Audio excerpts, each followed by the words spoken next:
people. And he beat him easily, and I congratulated him. And we talked about some things in very strong common, like housing and getting housing built, and food and prices, and the price of oil is coming way down. That anything I do is going to be good for New York. If I can get prices down, it's good for New York, and we've got them down, way down from last year. We have, as you know, I've been saying to a lot of people, Walmart said that Thanksgiving this year is exactly 25% less than last year, so that's good for New York, good for everybody. But I just want to congratulate. I think you're going to have, hopefully, a really great mayor. The better he does, the happier I am, I will say. There's no difference in party. There's no difference in anything. And we're going to be helping him to make everybody's dream come true, having a strong and very safe New York. And congratulations, Mr. Mayor. Thank you, Mr. President. Thank you. I appreciate it. Please. I appreciated the meeting with the President, and as he said, it was a productive meeting focused on a place of shared admiration and love, which is New York City, and the need to deliver affordability to New Yorkers, the 8.5 million people who call our city their home, who are struggling to afford life in the most expensive city in the United States of America. We spoke about rent, we spoke about groceries, we spoke about utilities, we spoke about the different ways in which people are being pushed out, and I appreciated the time with the President, I appreciated the conversation. I look forward to working together to deliver that affordability for New Yorkers. Thank you very much. Any questions, please? President Trump, Stephen Nelson from the New York Post. I've got a question for you and then also one for Mayor-elect. Sure. For you, you referred to Mr. Mamdani as a communist. Can you describe why you feel that way? And also, will you do anything to stop him from arresting Prime Minister Netanyahu if he visits New York? Well, we didn't discuss your second part of the question, and on your first part, I mean, he's got views that are a little out there, but who knows? I mean, we're going to see what works, or he's going to change also. We all change. I changed a lot. From when I first came to office. It's now quite a while ago. It's quite a while. My first term was great. We had the greatest economy in the history of our country. We're doing even better now. We're doing much better now than we did even the first term. And I can tell you some of my views have changed. And we had discussions on some things. I'm not going to discuss what they were, but that I feel very confident that he can do a very good job. I think he's going to be. I think he is going to surprise some conservative people, actually, and some very liberal people. He won't surprise them because they already like him.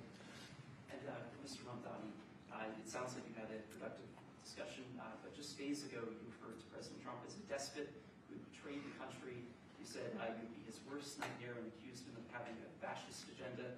Are you planning to retract any of these remarks in order to improve your relationship? I think both President Trump and we are very clear about our positions and our views, and what I really appreciate about the President is that the meeting that we had focused not on places of disagreement, which there are many, and also focused on the shared purpose that we have in serving New Yorkers.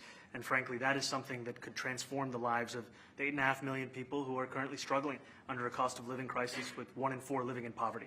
And the meeting came back again and again to what it could look like to lift those New Yorkers out of struggle and start to deliver them a city that they could do more than just struggle to afford it, but actually start to live in it.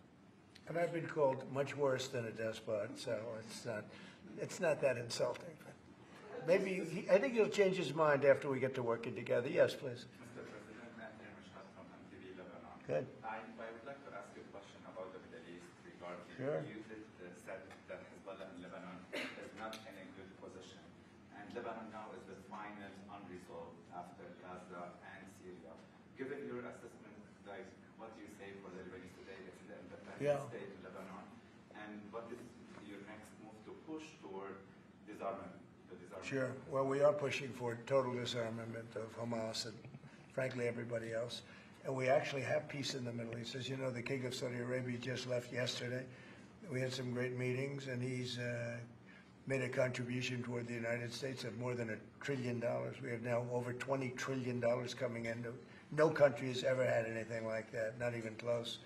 If you go to 2 trillion or 1 trillion, it's a lot. We have 20 or $21 trillion. I think that Hezbollah has been a problem in Lebanon, big problem.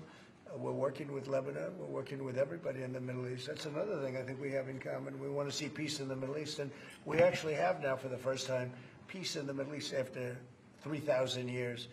and now we're going to refine it, and I think you're going to see some very positive things happen. There is the potential to invite the Lebanese president. Oh, sure. Oh, I would do that, absolutely. And if the mayor would like to be here for that meeting, because I know he feels very strongly. I think you feel very, very strongly about peace in the Middle East. I think it's, We desperately want it, and that's something that I shared with the president, that when I spoke to New Yorkers who had voted for the president last November on Hillside Avenue and Fordham Road, I asked them why. I heard again and again two major reasons. One was that they wanted an end to forever wars. They wanted an end to the taxpayer dollars we had funding violations of human rights, and they wanted to address the cost of living crisis. And I appreciated the chance to discuss both of those things. he said a lot of my voters actually voted for him, and One in 10. And I'm okay with that. President Trump, I hope to stand as well. I'll do that. I'll sign it. Give it to me. I'll sign it in a minute. That's pretty good. Mr. President, Yeah, please. you threatened to send federal troops to New York City. You both have differences when it comes to ICE agents Right. in New York City. Mr. Mamdani, you called ICE a rogue government entity. I wonder how you reconcile your differences on both of those issues. Well, I think we're going to work them out, and I think that if we have known murderers and known drug dealers and some very bad people, you know, we want to get them out. And the mayor wants to have peace. We discussed this at great length, actually, maybe more than anything else. He wants to have a safe New York. Ultimately, a safe New York is going to be a great New York. If it's not safe, no matter how well we do with pricing and with anything else, we can talk about anything you want. If you don't have safe streets, it's not going to be a success. So we're going to work together. We're going to make sure that if there are horrible people there, we want to get them out. I think he wants to get them out, maybe more than I do. So we'll work together. We discussed it at great length. Yes, please. Yeah, two questions, if I may. One for you, Mr. President, from BBC in a second. But first of all, for the mayor-elect. You're both from different parts of the political spectrum. You're both populists, though. And I just wondered to what extent the president's campaign style, his techniques, his social media use inspired any part of your campaign? Well, I actually told the president that, you know, so much of the focus of our campaign has been on the cost of living crisis. And when we asked those New Yorkers who had voted for the president, when we saw an increase in his numbers in New York City, that came back to the same issue: cost of living, cost of living, cost of living. And they spoke about the cost of groceries, the cost of rent, the cost of Con Ed, the cost of childcare. And too often politicians are looking to lecture to New Yorkers what they should care about as opposed to listen. And when we spoke to those voters who voted for President Trump, we heard them speak about cost of living. We focused on that same cost of living, and that's where I am really looking forward to delivering for New Yorkers in partnership with the president on the affordability agenda. And I think we have to work a little bit. We talked about Con Edison. We have to work a little bit on getting the prices because, you know, we've gotten fuel prices way down, but it hasn't shown up in Con Edison. And we're going to have to talk to them. You know, if we're sending them fuel at a much lower price than it was a year ago, which is true, we have to get Con Edison to start lowering their rates. Absolutely. And if I may, last week you told me you were pushing ahead with your plans to sue BBC for up to $5 billion. You're going to speak to Prime Minister Starmer as well. Is there any progress or any updates on those issues? Well, we get along very well with the Prime Minister. We made a deal with UK. I like him. He's a fine person. And, you know, I think they have some big energy problems. You know, they've got windmills all over the place. They're going to have to start using other methods because their energy is out of control. Talking about in the UK, it's out of control. And he's got that problem. He's got a big immigration problem, as you know, and he's got a big energy problem. And we talk about it. He's a good man. Prime Minister's a good man. You had a chance to speak this week. I haven't spoken this week. Mr. President, have you spoken to President Zelensky, or do you intend to Who? meet with President Zelensky about your plan? Are you going to meet with them? I've spoken with their people. We have a plan. It's horrible what's happening. It's a war that should have never happened. It would have never happened if I was president, and it's a shame. And I thought they should have acted quicker. But it's a cold winter, and a lot of the you talk about utilities, but a lot of the big energy-producing plants have been under attack, to put it mildly, to put it nicely. Yeah, we have a way of getting peace, or we think we have a way of getting peace. He's going to have to approve it. Just so sad, so many people. You know, last month they lost 25,000 soldiers. This is something, we haven't seen anything like this since the Second World War. And they're averaging 6,000 or 7,000 a week between the two of them, dead soldiers. And it goes on, and I think they're getting reasonably close, but I don't want to predict. I would have said that would have been one of my early ones. I did 8 peace deals of countries, including in India, Pakistan. You could even go, in fact, they're coming here in a week or two, go to the Congo and Rwanda. That was 10 million people dead, and we worked something out on that. But so many, and the one I thought would have been, for me, because I have a very good relationship with President Putin, I thought that would have been maybe quicker, but it does take 2 to tango. And now you just see all the death. And it doesn't affect us other than the fact that we don't want to see all those people that really, it's on the other side of the ocean. It's a war that should have never happened. It did happen. I blame the person also sitting right behind this desk. This is a war that should have never happened, and it wouldn't have happened if I were president. But we're trying to save a lot of lives. They're losing 25, think of that, 25,000 lives over the last short period of time. That's Ukrainian and Russian, and it's a shame. What happens if President? I want to ask the mayor-elect about a House resolution just passed overwhelmingly to condemn socialism, including with 86 Democrats, all of House Dem leadership, and the minority leader, Hakeem Jeffries, despite his endorsement of you. What's your reaction to that? I have to be honest with you, I focused very little on resolutions. Frankly, I've been focusing... Condemn socialism. I understand. I think the focus is on the work at hand. I can tell you I am someone who is a Democratic Socialist. I've been very open about that. And I know there might be differences about ideology, but the place of agreement is the work that needs to be done to make New York City affordable. That's what I look forward to. And I want to clarify your answer to Stephen Nelson. He asked about your comment calling the president a fascist, and your answer was, both President Trump and I have been clear about our positions and our views. Are you affirming that you think President Trump is a fascist? I've spoken about... That's okay, you can just say yes. Okay, all right. Okay? Yeah. It's easier.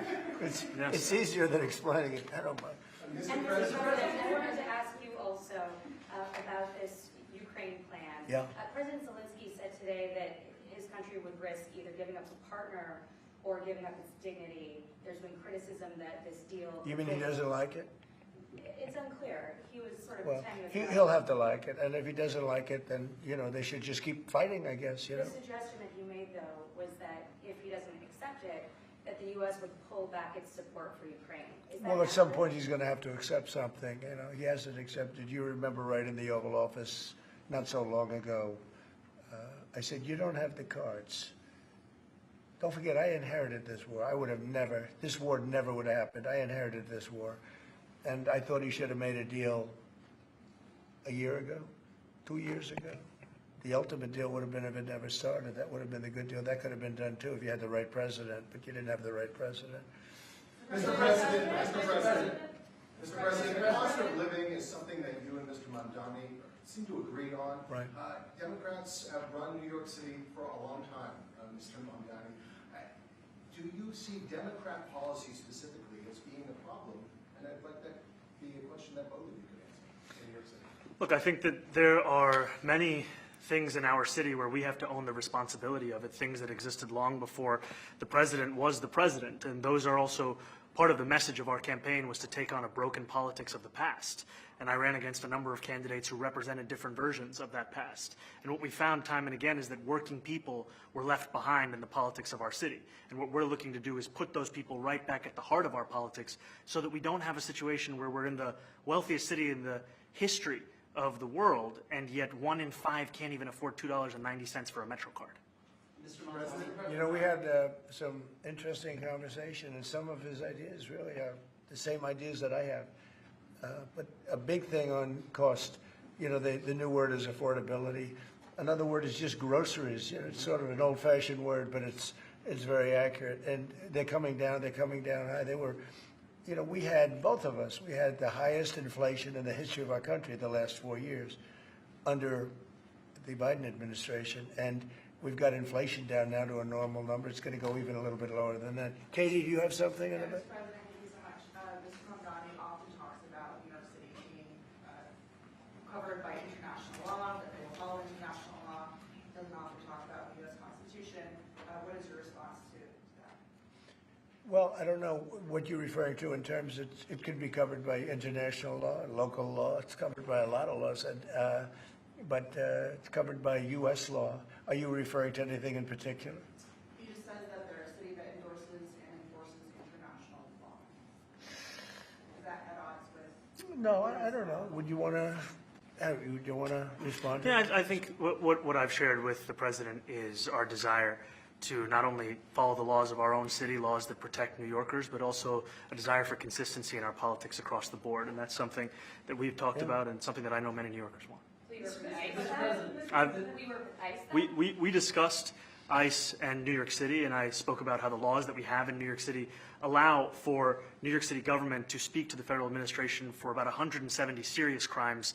The concerns that many New Yorkers have are around the enforcement of immigration laws on New Yorkers across the 5 boroughs, and most recently we're talking about a mother and her 2 children, how this has very little to do with what that is. Mr. Mamdani, What we did is we discussed crime, more than ICE per se. We discussed crime, and he doesn't want to see crime, and I don't want to see crime, and I have very little doubt that we're not going to get along on that issue. He wants to, and he said some things that were very interesting as to housing construction, and he wants to see houses go up. He wants to see a lot of houses created, a lot of apartments built, etc. And you know, we actually people would be shocked, but I want to see the same thing. Mr. Mamdani, anti-Israel protesters.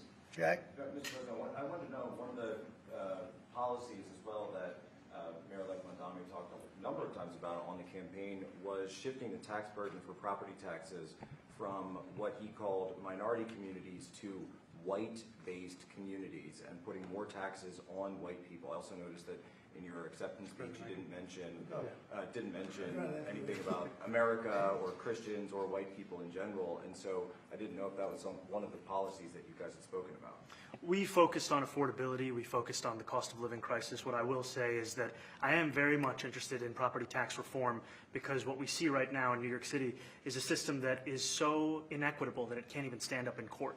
And the president and I spoke about the importance of not only building more housing, but also making sure that regulation of housing is something that is manageable to actually get through and not the cause of yet another weight that we see in our But to city. be clear, you're continuing this idea of race-based property taxes. No, to be very clear, That's what you said. no, the use of the term was a description of neighborhoods, not a description of intent. So you intend to tax the whiter neighborhoods more? No, we intend to create a fair property tax system because we want a New York City that is not only fair and equitable, but also one that every New Yorker can afford. Mr. Mamdani, anti-Israel protesters just targeted synagogue. Please, go ahead. Mr. Mamdani, anti-Israel protesters just targeted a synagogue in New York. Are you concerned about Jewish New Yorkers feeling welcome and safe in the city? And President Trump, you threatened to cut off federal funding to New York City. What policies would prompt you to do that? Would that be city-run grocery stores? Would it be something else?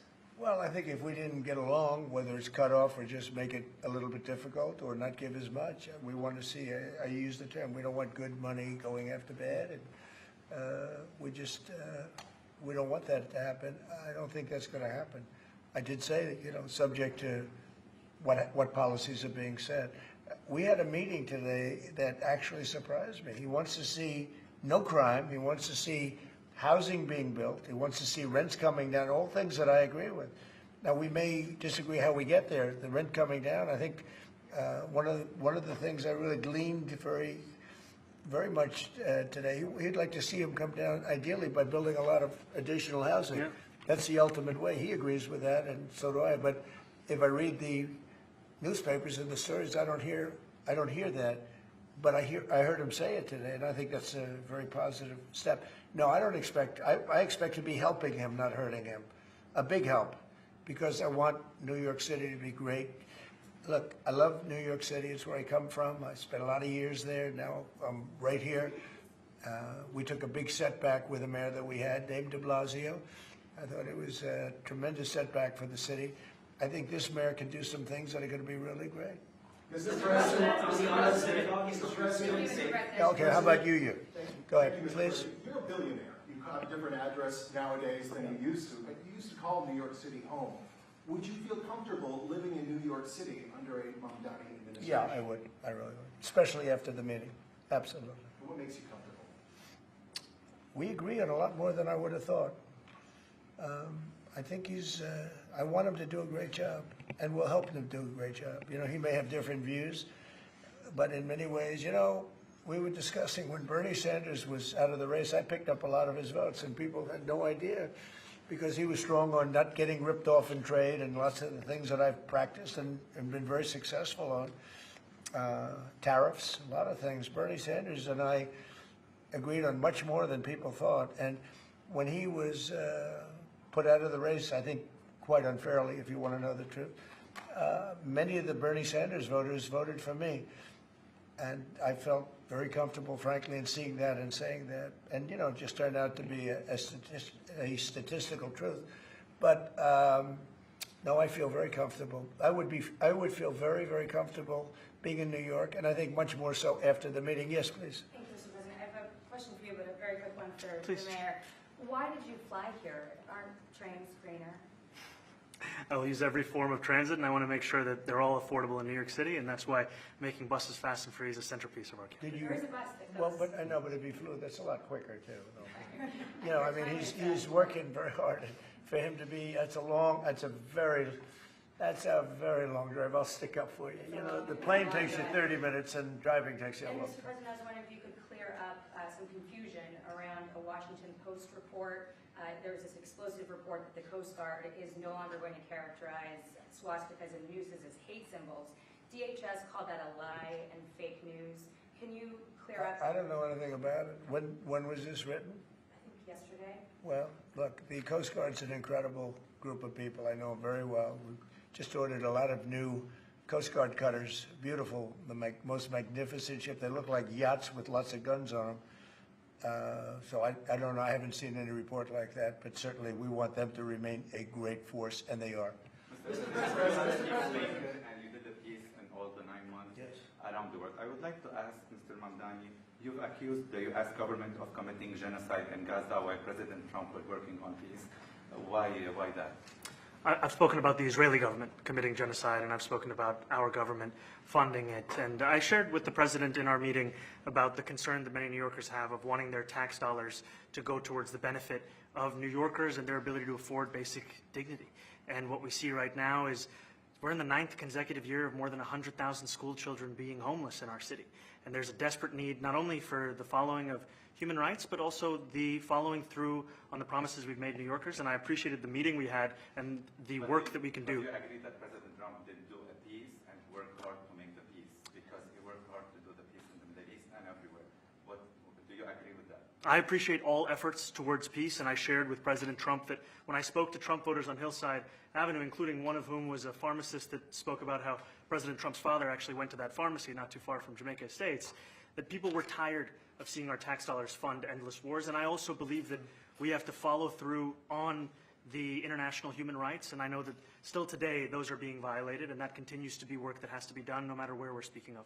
Mr. President, thank you, Mr. President. Do you view the mayor-elect as the true leader of the Democrat Party? And do you think Leader Schumer's and Leader Jeffries, have to follow his lead? Well, look, I hope they have great leaders. This is a man that right now I think is focused in New York City.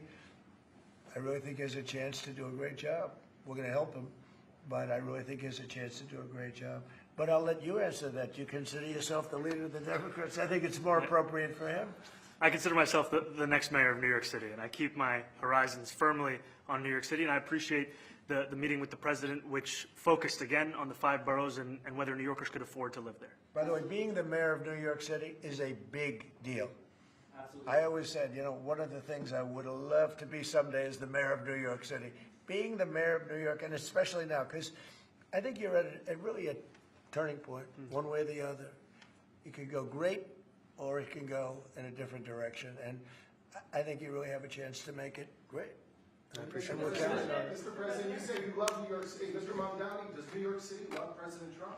New York City loves a future that is affordable, and I can tell you that there were more New Yorkers who voted for President Trump in the most recent presidential election because of that focus on cost of living, and I'm looking forward to working together to deliver on that affordability agenda. I got a lot of votes. One more. Go ahead. 1 or 2 more. Go ahead. I tell you, the press has eaten this thing up. I've had a lot of meetings with the heads of major countries. Nobody cared. This meeting that you people have gone crazy. Outside you have hundreds of people waiting. This is just a small little group. For some reason, the press has found this to be a very interesting meeting.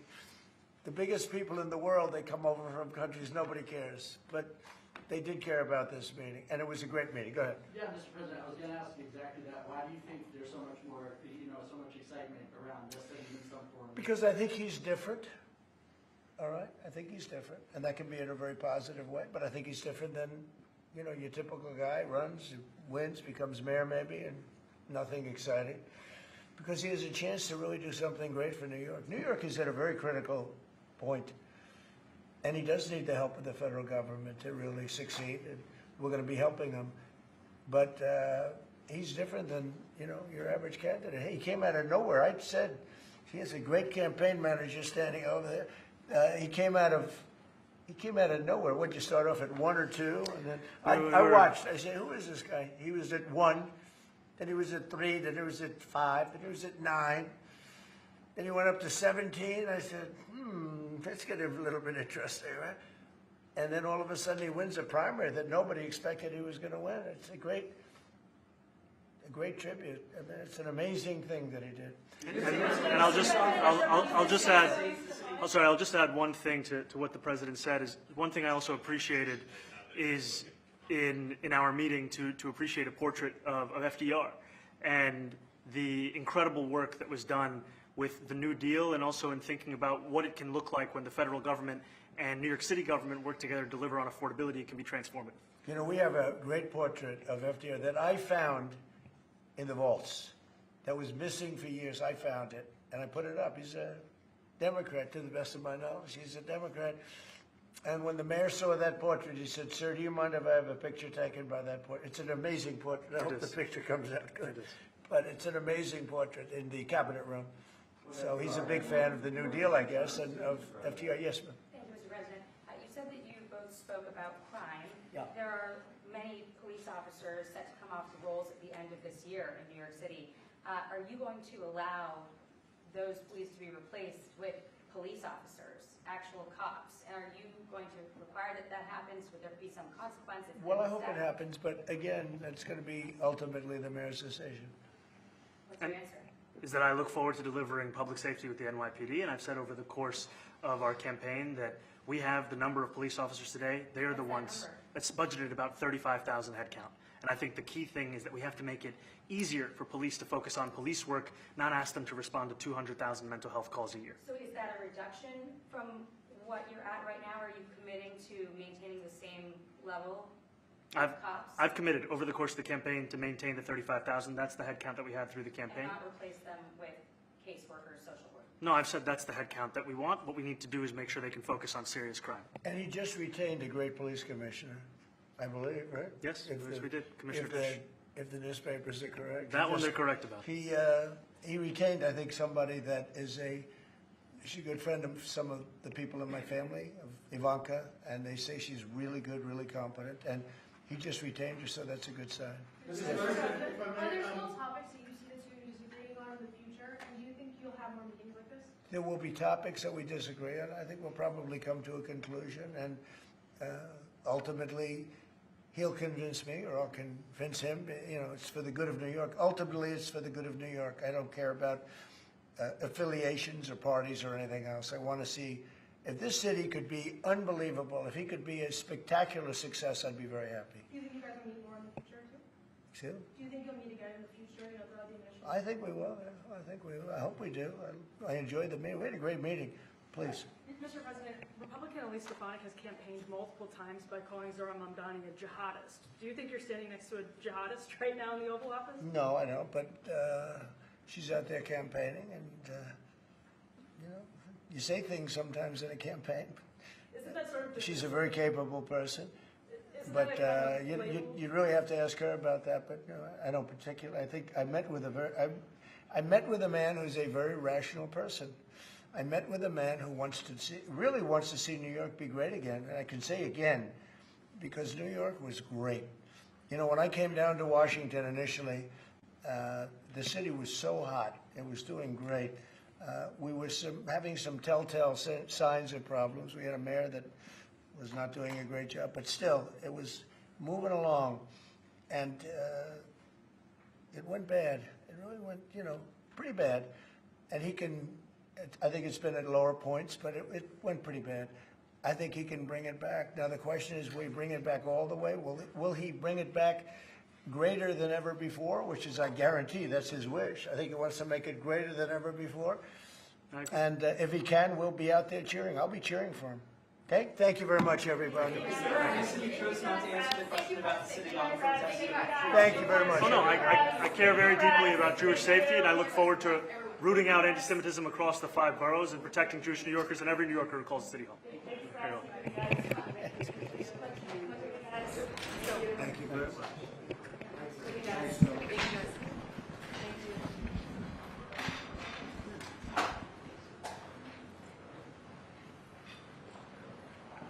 What's the door? What's that door? Not gonna be so